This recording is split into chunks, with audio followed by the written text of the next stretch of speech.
Hi parents, this video is totally for you. I just wanted to send a big thank you on behalf of me and Miss El-Shufi. We really appreciate all the work that you guys have been doing. We made it through our first week of online school, so congratulations to both of us, and hopefully moving forward things get a little bit easier. I know that first week was difficult, and there were a lot of challenges that we all had to overcome. I know many of you have more than one student at home that you're trying to help with, and I just want to tell you you're doing a great job and that this isn't supposed to be easy, and it's okay if this has been hard for you. A lot of you are dealing with slow Wi-Fi and children in multiple types of schooling, high school and elementary, and also working from home yourself. So just give yourself a pat on the back and a chance to just kind of relax. It's okay if you haven't gotten it all figured out right away. I just wanted to also make this video to hopefully answer a few questions and give you a little bit of help with navigating all of the different platforms that have been shared. I know this is a learning time for you as well as for your students. This is probably more technology than you might be used to, and I realize that comes with a bit of difficulty. So just be patient with yourself, and hopefully this video helps a little bit. So Miss El-Shufi and I we've created a website for our class, and the reason this website will be helpful for you is that it has everything in one place. So right now, the Google Classroom, it can easily be flooded with assignments, plus announcements, plus sharing information with the students, plus links to things. And that can just make it really hard to find your actual assignments. So the website will be where most information lives. The Google Classroom will be used almost exclusively for assignments. So we will post the work that your student needs to do on the Google Classroom. And then on the website, you can find lots of different things like a weekly snapshot, like what to expect in the week, schedule for when your child's Google Meets are. You can find links to things like EPIC and Mathletics and some science experiments. You can find links to like the videos that will relate to the teaching when we start doing things like Writer's Workshop and making words. So the website is going to be your friend. I've tried to make it as friendly as possible.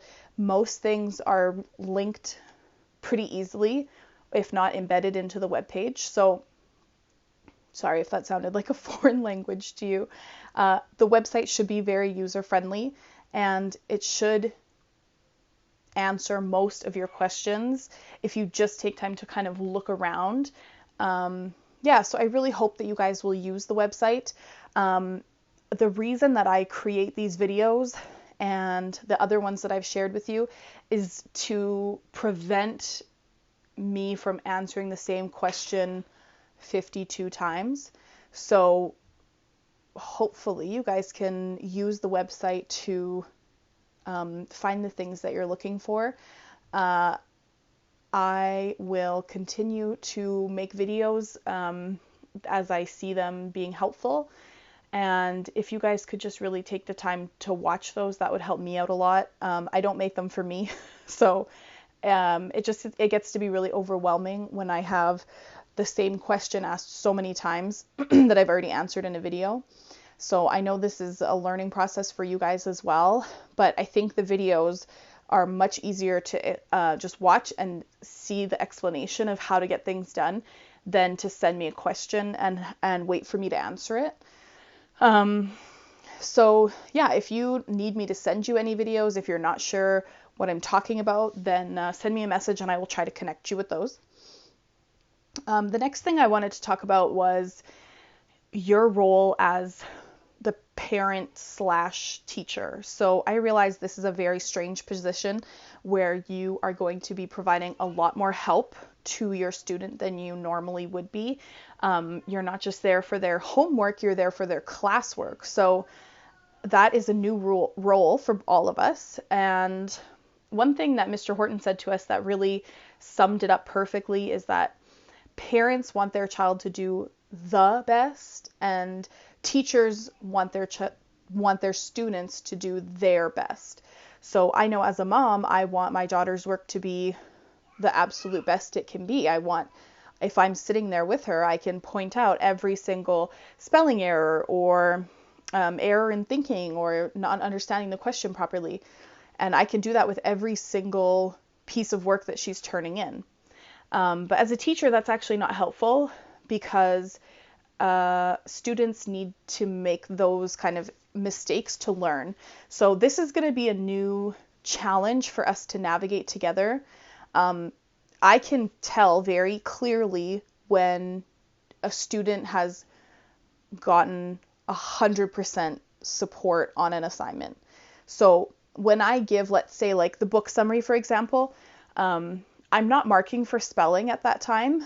And when everything is spelled perfectly, I can tell that student didn't write it. It's in grade 2, there's almost never a piece of work that has no spelling errors. So